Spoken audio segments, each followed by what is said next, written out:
All right, y'all, we're going to do something a little different for my channel anyway. Well, it's all relevant. So this video is, if you watched a bunch of chainsaw chain sharpening videos and you still suck, then stick around for a minute. We're going to go through being able to acknowledge when or what you're doing wrong. So as you're sharpening and you're making errors, you need to understand that so you can change that learning curve, whether it be your hands, your technique, the file, whatever. We'll try and cover it. I'm not going to try and make this too long. I want it palatable. We'll touch on some typical things that I see when people sharpen that they just don't get the results you need. And the worst part about sharpening a chainsaw is, you spend all this time filing, and then, you got visions of sugar plums dancing in your head about how great it's going to cut. Then you go stick it in the wood, and in about a half a second, you realize you suck. So let's change that. Let's get you a little smarter, a little bit better informed, and that way you can start refining your technique to finally get something that'll cut better than out of the box. All right? So here we go. Let me get this turned around. Ugly Betty. Look, guys, I took one for the team here today, and this ain't no joke. I actually took this outside and ran it across the bricks. So, here, let me get this. Shit. I got some makeshift set up here. All right. So you'll see when we move along here, I've got some ugly ones. That one right there is completely rounded on the corner on both sides. So here's what we're looking for, and I want to point out a couple of things. And this chain has never been filed before, but I want you to notice a couple of things about a factory tooth. All right, I'm not a hand model, so keep your comments to yourself. See how wonderfully straight the side plate is? Here, let me get something to point with. Where we at? This side plate right here is wonderfully straight. So is this top plate. That angle is consistent. There's your little witness part to remind you where your angle is. Now here I want to show you something that you don't normally see. And it's not as pronounced, but what you'll usually see is a little ridge or hump right here where the grinder came in. Let me see if I can't grab another tooth.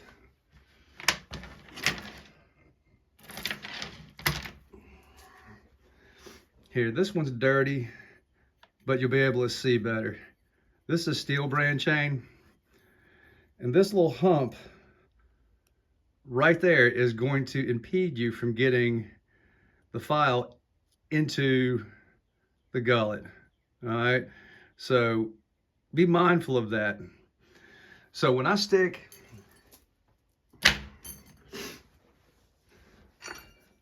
the file into this tooth, if you can see that, about half of the file is above the top plate of the tooth. All right. So right there, you got too much of the file. And what that's going to do is give you too steep of an angle. If that makes sense, you're going to have more of a wedge than a cutting surface. Think about it like a knife. It's not a cleaver, it's a knife. So let's get into it a little bit. So, the other thing is, and this file is relatively worn. You'll know when your file is worn. Here, let me get behind here. I've cleaned this file, and you don't see the striations as much. What you do notice is damage to the file. Conversely, here's a new file. All right, the striations are more obvious, and see how raised the edge of the file is? Those little tiny fingers that are actually your cutting surface are raised. This is still cutting, this file right here is still cutting halfway decent, but I'll show you the difference. You know, a wore out file, especially, look, if you're here watching this video, you don't do 5-lick touch-ups and then go back to work. You like sticking your bar in the dirt. So it's more time consuming. The more strokes you do, the more chance you have to screw this up. So the first thing I'm gonna do is I wanna be able to get the file low enough to actually start working my way into the tooth. So those are just down strokes. And I'm gonna work my way down till I'm down just above the chassis of the chain. Knock your filings out on a regular basis and then line up your angle and then start making strokes. And I'm doing this pushing action like this. Okay, let me back up or back out just a little bit. So this motion is kind of pushing against that tooth. Let's go back in. All right. If I get a little less glare. There we go. All right. So I'm going to start digging in. And I'm starting. Here's another one. See, I'm chasing the tooth around. You're never going to get results when you're chasing the tooth around. So here, we're going to loosen up the bar nuts. Oops. Let's use power tools.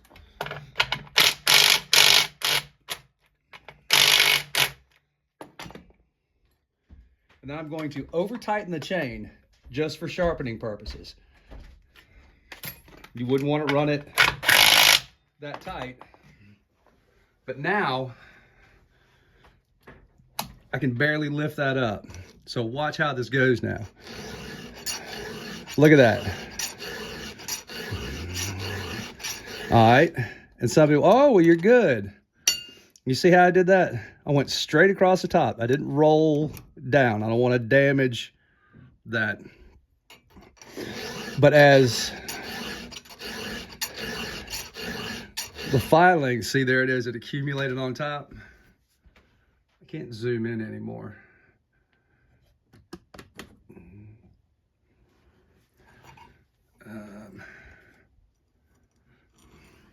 There's crumbs on top of the cutter tooth. There we go. That's pretty decent. So wipe those off. Just go straight across the top of the tooth. And now, and watch.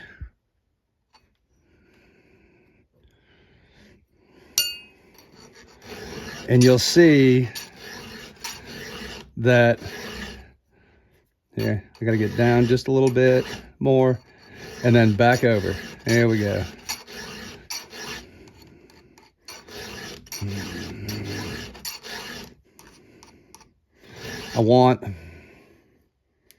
There we go. This is gonna be a little shaky, but I'm gonna take you in so you can look on top and see where we're at.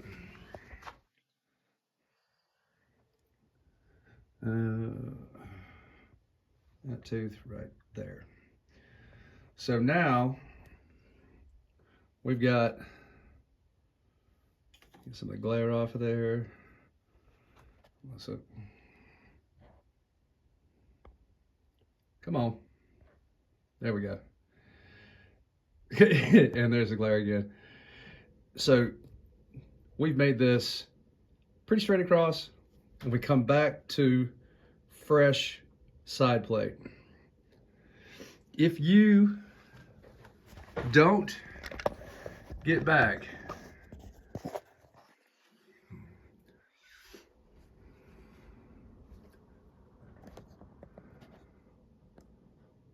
there we go. So let's do one more.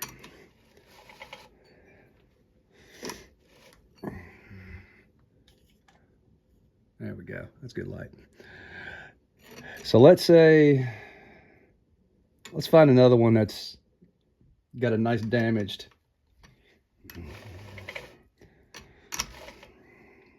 corner on it. There we go.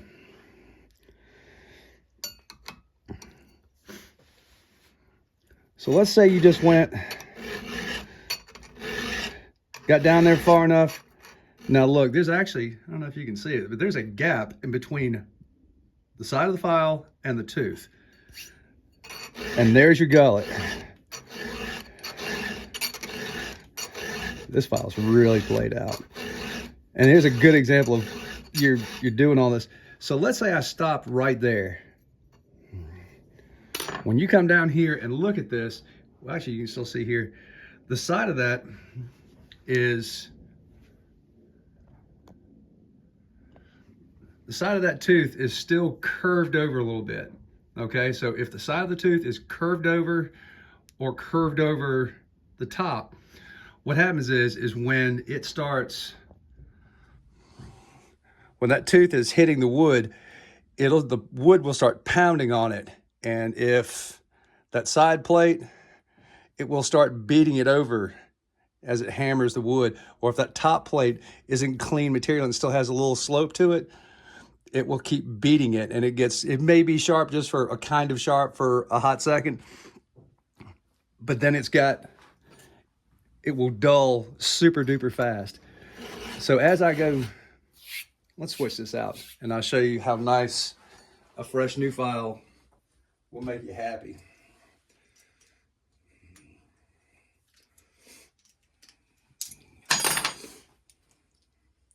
You know, I'm doing this kind of impromptu. I was sharpening some chains and I keep thinking to myself, you know, I should do a video.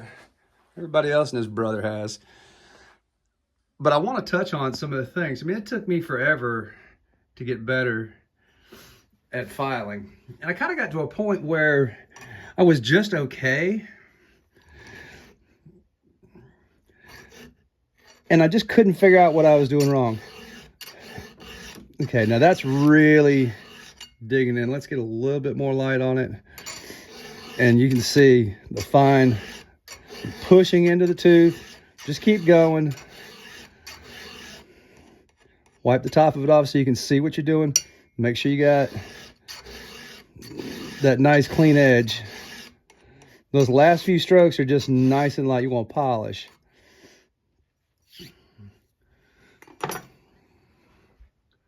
So again,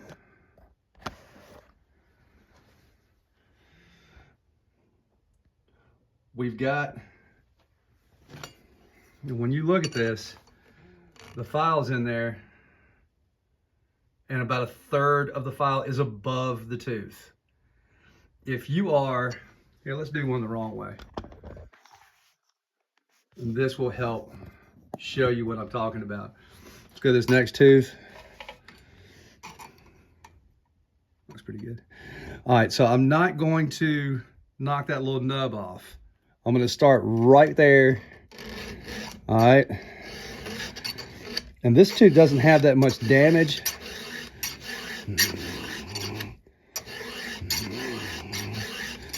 But what I am going to do is file it back a little bit to show you what over time what you'll end up with.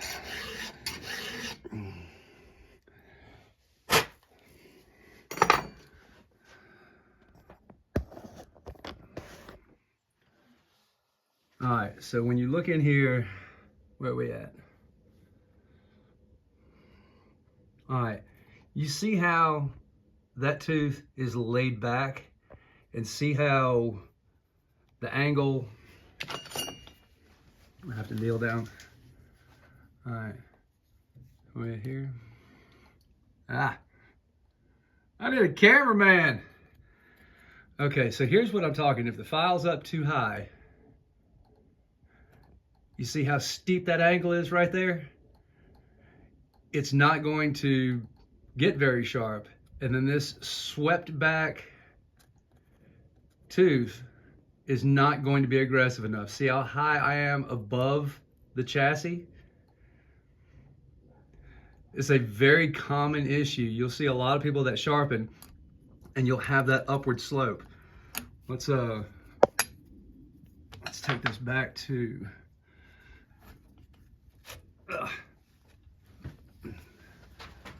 set you down here for a second.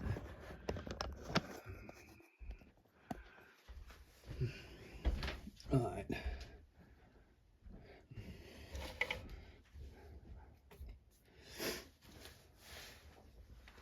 All right, so let's get back down here and see where I'm at with my tooth. All right. See lost it. There we go.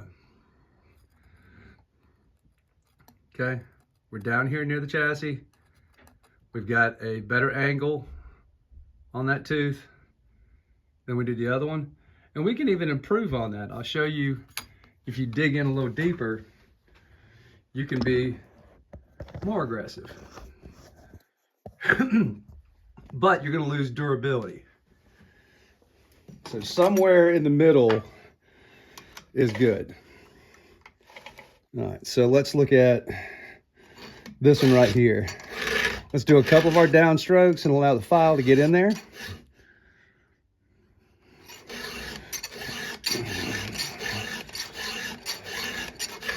I'm going to go down into it even more.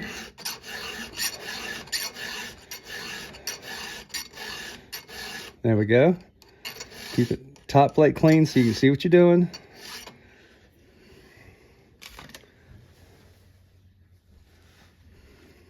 A little bit more. I'm going to get even farther below. Now you can get too far down there.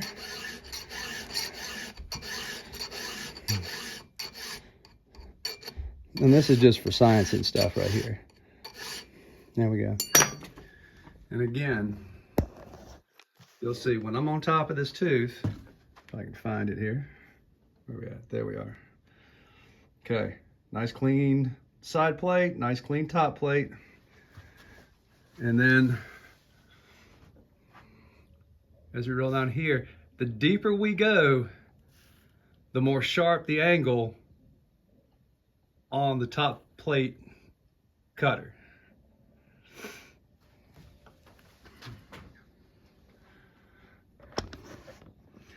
So let's talk about technique.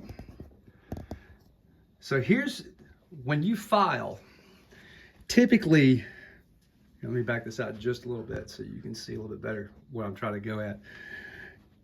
You can be so focused on this one tooth, your whole field of vision is just that. And that's all you're looking at.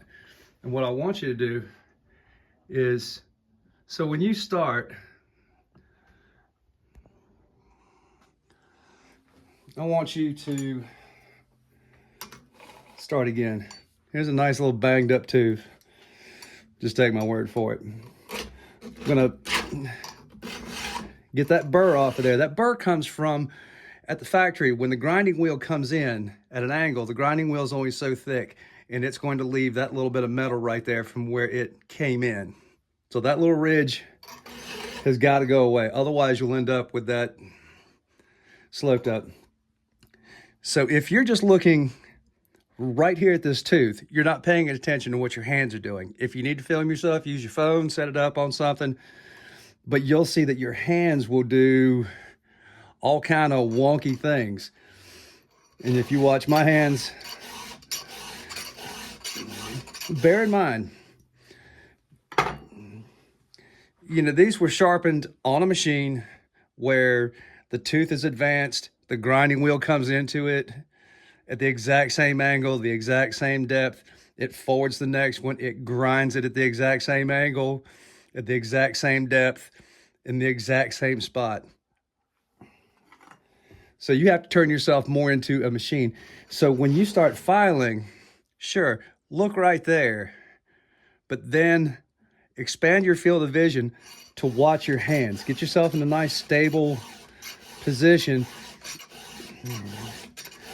And you should be flat to the tooth. And you will know this if you just don't move. If you can wipe off everything off the top of that tooth, you're flat, you're level. The more consistent you are filing,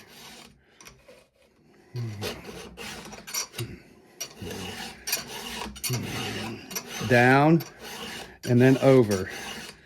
Push into it. Whoops. Clean the top of the tooth. And get those hands moving nice and smooth. You'll see you're up or you're moving like this. Level. Level strokes. Whoops, missed it. Now, that old adage of only sharpen, I do 3 strokes for every tooth. That's great. So let's look at a tale of 2 teeth.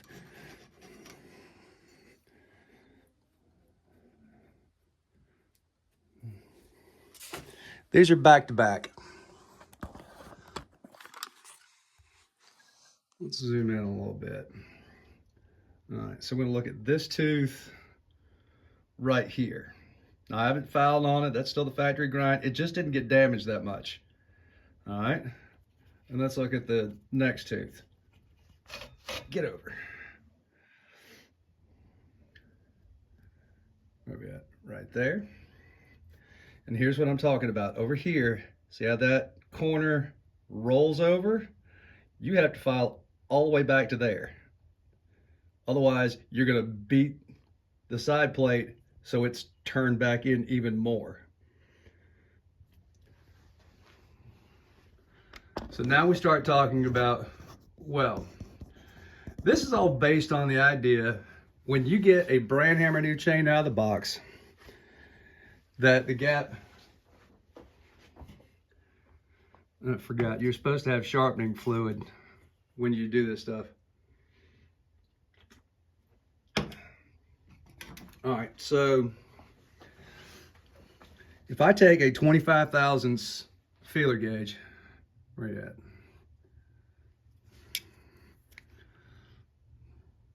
There we go. There's 25 thousandths. That's the height on a brand new tooth from the height of, and you can call this whatever you want. I don't give a damn. I've heard just about everything, but that is the height in between the top corner of the tooth, the top plate of the tooth, and this, and that dictates your chips. If you actually take a micrometer, if you had one, or if you do have one, that's great. This is not my good caliper. So at 25 thousandths, it's not much. And it's easier to show you the gap. I mean, here's a good for instance. If you actually were to pick up a chip off of the ground and measure it off a brand new chain, it'll be 25 thousandths. So there's a nice shiny glossy business card. It's 16 thousandths. What we have to do is maintain 25 thousandths for hardwood for sure. You get too ham-handed with a flat file. So let's go through the process of a tale of 2 teeth. So we had, let's go. Let's look at this one right here. Let me back this up just a little bit. That chain is pretty tight. It's hard to move, which makes, there we go. Now it's this one. I hope you're still with me, because I'm telling you, it's the most aggravating thing learning how to file. All right, so we're on this tooth right here, and the next one, okay, knock down that little lip, work back into it, and file until it's sharp. Watching your angle, making the identical strokes. Clean that tooth off, make sure you're nice and level. Level. There we go, those are nice light strokes. I probably could have done that in 4 or 5 good, hard leaning strokes, but I'm more trying to show you how straight and consistent your hands have to be. Just film yourself and you'll see what you're doing wrong. Because if you've got any variance in between this file going straight, if it goes and finishes up a little bit off, you can't get a straight top plate edge, which is going to make your tooth work harder on whatever's furthest out. So this is going to dull faster. If you think you can reinvent a round file in a tooth, you know, the major manufacturers have done this for decades, and the chainsaw tooth really hasn't changed too terribly much, nor has the chassis. So this is a must. If you're learning, or even if you're all right, you have to understand the easiest way steel sells these, and these things are idiot proof. So even I can use it. Your first touch up, you really don't need to. So this is gapped at 0.65 millimeter, which is 25 thousandths in bananas. So when you just lay it on top of the chassis and slide it over until it skates. And you can see that there's, I mean, hardly anything missing off of right here. So there we are. So it just took a whisper off, but that gets us back to what should cut well, which is a straight angle, a clean side plate, and the gap set correctly. We're going to do this again on a damaged tooth right after it.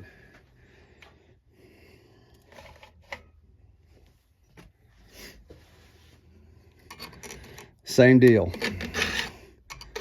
On this first file, now I want to go. And I'm just eyeballing, I'm standing from behind, and I'm trying to match that angle.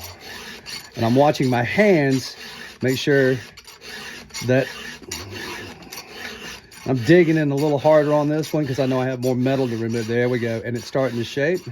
And now it's starting to get clean. Lighten up, clean your top plate. You'll actually see any imperfections you got.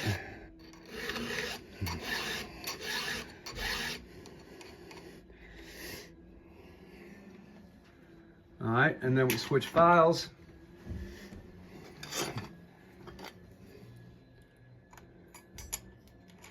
Just lay that on top. This is hard to do, it's backwards for me.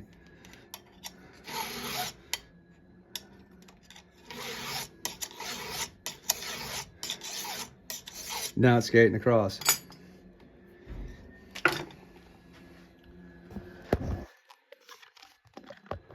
So now, on this tooth, you'll notice that there's a decent amount more off of this depth gauge, but it's still at 25 thousandths. It wouldn't matter if we filed this thing all the way back to a nub. As long as we set that with a depth gauge and file it to 25 thousandths, it is going to cut consistently, left and right.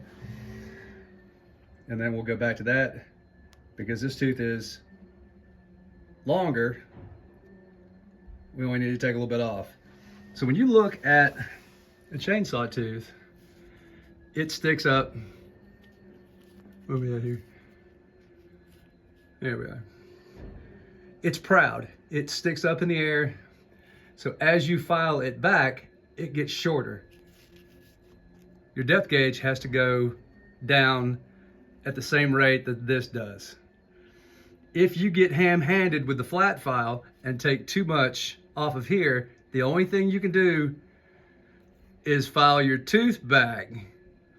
If you don't have a depth gauge, go get one. Until you get good at it and you can eyeball it and you know how much you need to take off, don't. Because it'll never cut well. Conversely, if you don't touch the depth gauge, you'll have such a skinny, you'll actually be preventing the tooth. Here, we'll file never living crap out of one and I'll show you what I'm talking about. So again, let me back out just a little bit. Watch your hands when you file. Line your angle up, down just a little bit. You only have to do that on the first filing, unless your tooth is swept back. You need to be down there by the chassis, about even with the chassis, so that way a third of the file sticks over the top of the tooth, and that'll give you the correct angle. So I'm gonna file this more than I need to. I'm actually gonna take this about halfway back.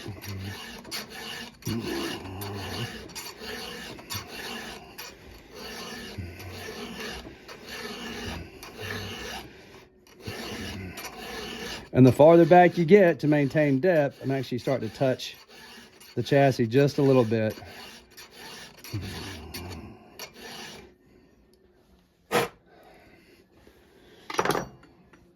Now, if we can look at that tooth right here,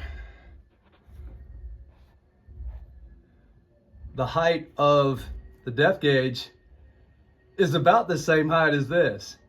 It doesn't matter how sharp the tooth is. This is going to prevent the tooth from digging into the wood and actually making a chip. That would just glide across.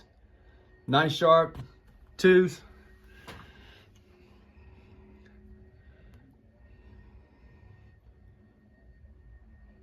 You know, good straight angle right there. Very sharp, like it actually grips my finger. If you look at it, it's tugging. So there's another thing about sharpness we can talk about, which is anybody, you could make a point. When you feel, I want you to feel your cutting surface. So if you take your thumb and rake it across right here, you'll feel that this is sharp as well. A point is all it's going to do is start and initiate the cut and get that cock back to do its thing. So let's kind of wrap this up. We're at 32 minutes, which is way long for me and for most. But you know, you can really get lost in filing. So here's some of my final thoughts. Is that you need sharpening fluid to sharpen.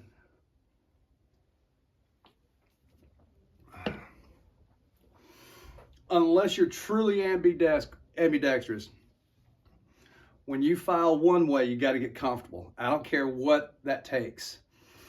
If you need to manipulate yourself one way, you're always going to be better. If you're right-handed, you're going to feel better like this, pushing the file. Because your right hand's driving the bus, your left hand's stabilizing the saw and help pulling that file into the tooth and controlling the file. I can't just switch around and use my left hand. My left hand has less dexterity. How's that? So what I'll do is I'll file the left side, but I actually turn around and file with my right hand on the opposite side. Where when here, I'll show you what I'm talking about.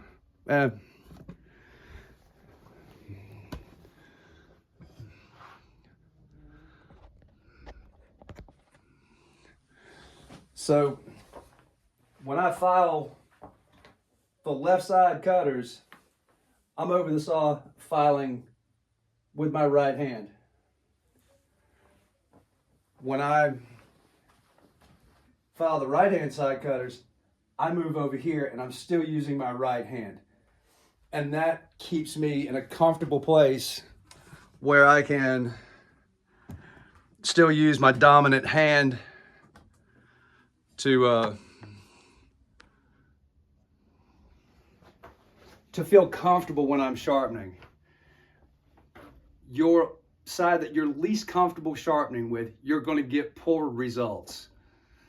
So I would stress to you, do that side, do the side that you suck at more.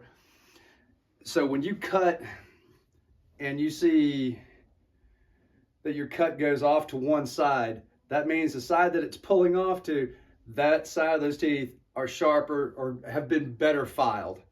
You need to go back over to the other side and file those again, go back and fix some of your errors. When they're even, your depth gauge and your tooth are sharp equally, it cuts straight. That's the madness of it. You have to be able to recreate on one side exactly what you do on the other side. If you file piss poor, just file piss poor on both sides. But I think after watching 30 painful minutes of me trying to explain something, just bear in mind that nobody ever picks up a round file and does a good job. It takes practice. But what is more important is you need to know what you're doing wrong. So as you learn what you're doing wrong, you can start to correct that.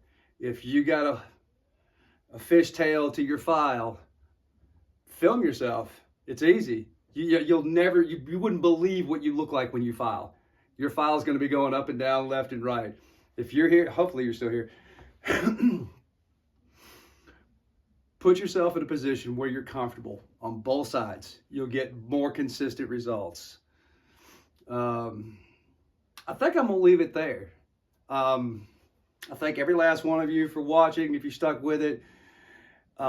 It took me a couple of years to get decent at sharpening,